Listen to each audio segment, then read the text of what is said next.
हम में से किस किस ने आज तक कभी इंट्यूटिवली डिसीजन लिया?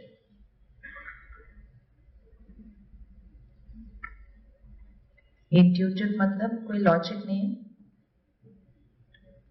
बस ये करना है, लाइक दैट। लेकिन वो जो आंसर होता है अंदर से कि ये करना है, वो इतना स्ट्रांग होता है कि उसके बाद लॉजिक की जरूरत नहीं लगती है। जब लॉजिक से आंसर होता है तो माइंड सोचता है करते हैं, लेकिन अगर होगा, नहीं होगा, नहीं हुआ तो, हुआ तो, ये बहुत सारे निकलते हैं। लेकिन जब इंट्यूटिवली आंसर निकलता है उसके बाद सारी थॉट्स बंद हो जाती है। तो किस किस ने इंट्यूटिवली कोई डिसीजन लिया है? और किस किस का इंट्यूटिवली लिया हुआ डिसीजन रॉन्ग निकला है? किस किस के कभी कभी लॉजिकली लिए हुए डिसीजन रॉन्ग निकले? There goes the answer. Simple. Intuitively लिए हुए डिसीजन रॉन्ग पे हाथ नहीं उठ रहे हैं, लॉजिकली लिए हुए डिसीजन पे हाथ उठ रहे हैं। तो फिर ज्यादा कौन सी तरह से डिसीजन लेना चाहिए, इंट्यूटिवली या लॉजिकली? कौन सा लेना चाहिए ज्यादा? रॉन्ग पे हाथ ही नहीं उठे, लॉजिकली पे निकले हैं हाथ, तो कौन सा ज्यादा लेना चाहिए, इंट्यूटिवली या लॉजिकली? बहुत ही सीरियस होके बैठे हैं या बहुत ही डरे हुए बैठे हैं? इंट्यूटिव जो डिसीजन है वो कौन लेता है, और लॉजिकल जो डिसीजन है वो कौन लेता है?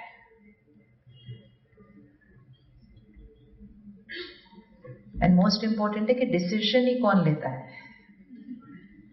Who is that energy which is taking the decision? Every decision, every scene of life is a decision. Decision कोई ऐसे सिर्फ बड़े बड़े नहीं होते हैं, ये करना है कि नहीं करना है, ये बनना है कि नहीं बनना है, ऐसे नहीं। वो तो बड़े बड़े तो कभी कभी होते हैं डिसीजन, लेकिन छोटे छोटे डिसीजन तो हम जीवन के हर सीन में ले रहे हैं। अभी देखो माइक नहीं चला तो डिसीजन लेना ना, करना नहीं करना, everything is a decision actually. मैंने उसको बोल दिया मैं हाथ में पकड़ती हूँ, फिर उसने अपना डिसीजन ले लिया, नहीं मैंने डंडा चेंज कर दिया। तो हम सारा दिन कर रहे हैं, हम डिसीजन ही तो ले रहे हैं सिर्फ। अब मैंने डिसीजन ले लिया था कि आई कैन मैनेज, उसने ओवरराइड कर दिया डिसीजन को। Every step is a decision, every step is a decision, every scene is a decision. तो ये डिसीजन लेने वाली शक्ति कौन है? और वो शक्ति अगर पावरफुल होगी तो डिसीजन राइट निकलेंगे, और अगर वो शक्ति कमजोर हो जाएगी तो डिसीजन राइट नहीं निकलेंगे। और हर डिसीजन जो हम लेते हैं वो हमारा कर्म बनता है, और हमारा कर्म हमारा भाग्य बनता है। तो अगर मेरा डिसीजन राइट नहीं निकला, it's no more just about a decision, it's about my destiny, right? So हर डिसीजन कर्म में आएगा, और हर कर्म का कॉन्सिक्वेंस होगा, consequence is equal to my destiny. तो डिसीजन एक्यूरेट होना कितना कितना, आजकल तो हम औरों को पूछ लेते हैं डिसीजन ले लो मेरे लिए प्लीज। पूछते हैं ना आपको क्या लगता है मुझे क्या करना चाहिए, सामने वाला कहते हैं भाई आपकी जीवन है, आप डिसाइड करो कि आपको, नहीं नहीं आप बता दो, मेरे से नहीं लिया जा रहा। होता है ऐसे या नहीं होता है? मेरे से नहीं लिया जा रहा, आप ले लो मेरा decision. Why have we started doing this? Do we realize that the decision is going to change my destiny? And हम किसी और को बोल रहे हैं कि आप मेरा डिसीजन ले लो, मेरे से नहीं लिया जा रहा। तो जब हम इस स्थिति पर पहुंच जाते हैं कि हम किसी और को बोलते हैं मेरा डिसीजन ले लो, मतलब डिसीजन लेने वाली शक्ति बहुत ही कमजोर हो गई है। और जब वो डिसीजन लेने वाली शक्ति इतनी कमजोर हो जाती है तो वो डिसीजन लेने से डरती है, क्योंकि उसको फियर है कि अगर मेरा डिसीजन राइट नहीं निकला तो उसको सेफर फील होता है कि कोई और मेरा डिसीजन ले ले। क्या किसी और को हमारे लिए डिसीजन लेना चाहिए? लेना चाहिए। तो क्या हमें किसी और को कहना चाहिए मेरे को डिसीजन दे दो?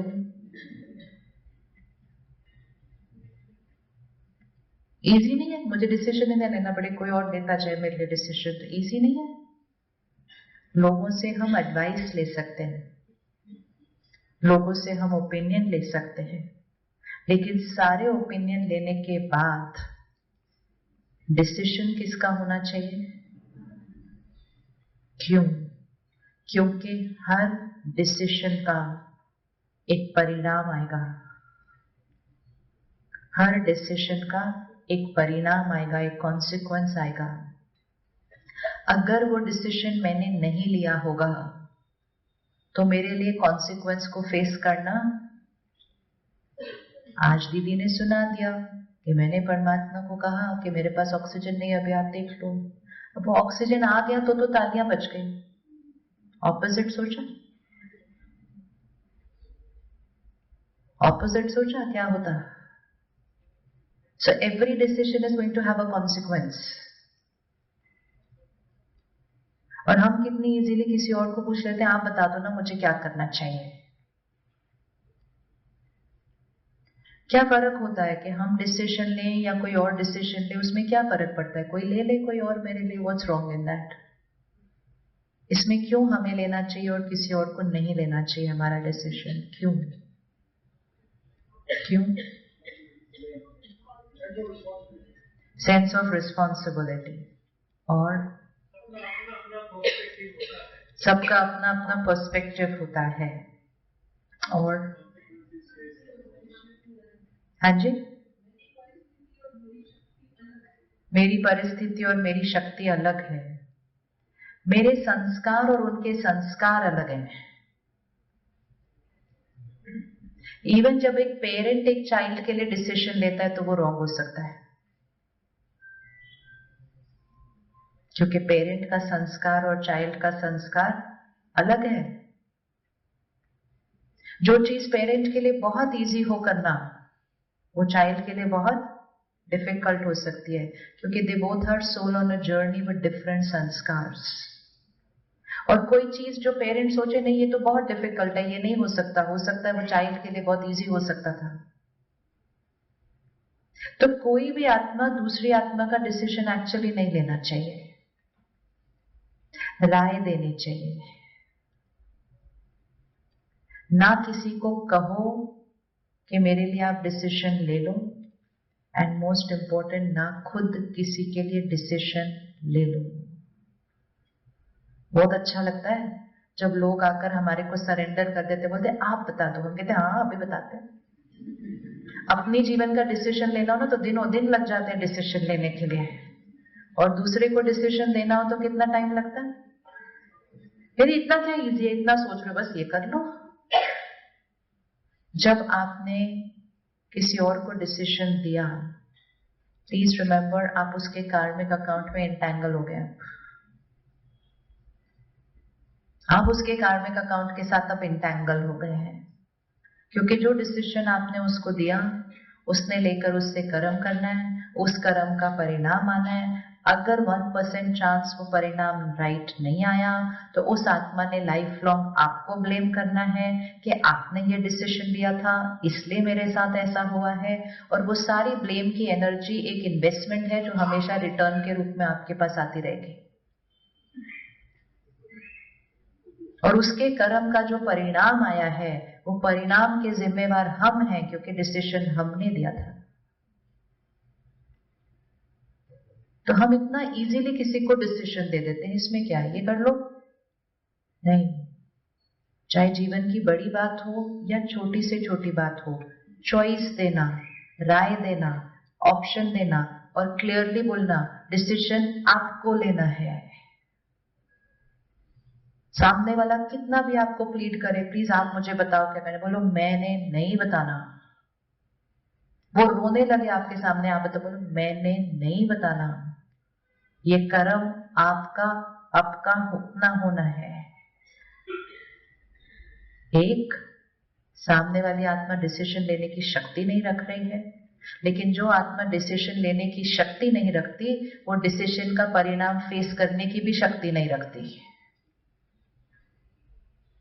और जो आत्मा परिणाम फेस करने की शक्ति नहीं रखती, वो 100% आपको ब्लेम करेगी जब कॉन्सिक्वेंस अच्छा नहीं आएगा, क्योंकि उसके पास शक्ति नहीं है उसको फेस करने के लिए। एंड वो बोले ना बोले, लेकिन मन में तो हमेशा बोलते रहेंगे, उनकी वजह से, उनकी वजह से, उनकी वजह से, उनकी वजह से। एंड हमें पता ही नहीं है, हमारी इंटेंशन अच्छी थी, हम किसी को हेल्प कर रहे थे, लेकिन हम ऐसा कर्म कर बैठे हैं जिसके लिए एक जन्म नहीं, कई जन्म तक हमारे फोन से नेगेटिव एनर्जी मिलती जाएगी। So this whole feeling of feeling very good when someone comes and says, आप बता दो मुझे क्या करना है, and we are right there to give advice. Even clearly बोलो, मुझे नहीं पता आपको क्या करना चाहिए, मुझे नहीं पता। बोलो नहीं, आप बताएं, मैंने नहीं बताना। ये बहुत ज्यादा रिस्की होता है, और इस समय पर बहुत ज्यादा रिस्की होता जा रहा है, क्योंकि बहुत लोग चाहते हैं कि कोई उनका डिसीजन ले ले, क्योंकि डिसीजन लेने वाली जो शक्ति है वो थोड़ी सी कमजोर होती जा रही है। और डिसीजन लेने वाली शक्ति है कौन? सारा दिन जो हमें दिखाई देता है वो ये शरीर है, लेकिन इस शरीर को चलाने वाली शक्ति कौन है? मैं आत्मा हूं। अब मैं आत्मा सारा दिन करती क्या हूं? क्योंकि आत्मा शब्द हम सुनते हैं, लेकिन कब सुनते हैं? स्पिरिचुअल सत्संग में सुनते हैं, या कोई भूत की पिक्चर देखते हैं तब सुनते हैं, आत्मा भटक रही थी ऐसा। बस हम वो 2 ही ओकेजन पर आत्मा सुनते हैं, बाकी सारा दिन हमें आत्मा वर्ड नहीं याद रहता है।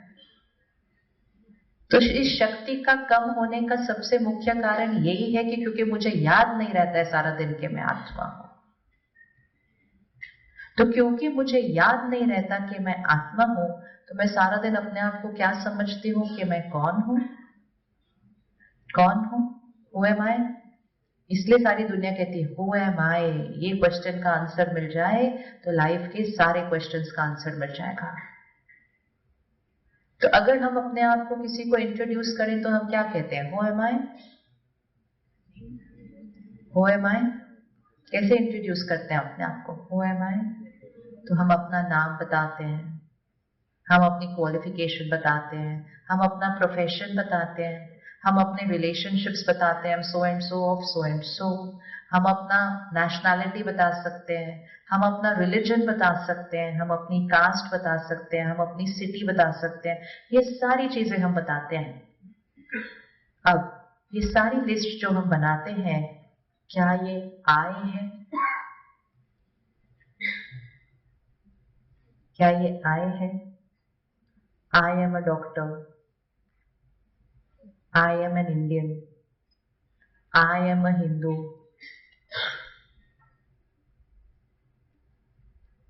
I am a woman. I am a man. सारे में आए लगाते रहते हैं हम, और इन सब में आए लगाते लगाते जो आए हैं उसको भूल गए। I am so and so's daughter, so and so's wife. I am a Mumbaikar. हर चीज में आए लगा दिया। इनमें से कोई भी आए नहीं था, ये सारे माए थे। Doctor is my profession. India is the country where I live in. Hindu is a religion that I practice. This is my relationship. ये सारे माए हैं, लेकिन सबको माए बोलने की जगह हमने इन सबको आए बोल दिया। अब सुनने में लगता है इसमें क्या फर्क पड़ता है, अभी आए है या माए है, उससे क्या फर्क पड़ता है? उससे ही जीवन बदल जाता है। Even when we wake up in the morning and say, let me look at myself in the mirror, तो हम अपने आप को शीशे में देखते हैं, तो किसको देखते हैं? किसको देख रहे हैं शीशे में? शीशे में किसको देख रहे हैं? शीशे में देखते हैं इसको और बोलते हैं I am not looking good today, और I have become very fat, और आई हैव लॉस्ट वेट, और I have this. Everything is I. क्या ये आए है या क्या ये माए है? शरीर आए है या माए है? शरीर आए है या माए है? श्योर है? फिर भाषा बदलनी पड़ेगी आज से। लेकिन don't get up to say I'm not looking good or I am looking good, or asking people how am I looking. You can say how is my body looking. You cannot say how I am looking because this is not I. सारा दिन इस शरीर के लिए कहते हैं मेरा शरीर, मेरा हाथ, मेरा पैर, मेरा सर दर्द हो रहा है, और फिर भी कहते हैं हाउ एम आई लुकिंग. तो वो आई एंड माई को टोटली क्या कर दिया हमने? मिक्स कर दिया. तो ये सब कुछ माय है, और इस सब चीजों को यूज करने वाली, ये रिश्तों को निभाने वाली, ये रोल्स को प्ले करने वाली वो चैतन्य शक्ति आई है. एंड वो आई जो शक्ति है वो कहती है दिस इज माइन. ये मेरा शरीर है, ये मेरा देश है, ये मेरा प्रोफेशन है, ये मेरे रिश्ते हैं, ये सब कुछ माइन है, लेकिन आई एम दिस. अब इससे फर्क क्या पड़ता है? इससे फर्क ये पड़ता है कि सारा दिन में जितनी चीजें माए हैं उसको अगर हम आई बोलते हैं तो हमारा ईगो बढ़ता है, और जितना ईगो बढ़ता जाएगा आई की शक्ति घटती जाएगी. जितना आई की शक्ति घटती जाएगी डिसीजन मेकिंग. ईगो का एक सिंपल डेफिनेशन है, इसको लिख के रख लेना है. Ego is attachment to a wrong image of myself. Attachment to a wrong image of myself. शरीर को आए समझा, रोल्स पोजिशन रिश्तों को आए समझा, फिर उससे अटैच हो गए, and that is ego consciousness. मैं आत्मा हूं ये याद रहा, तो that is soul consciousness.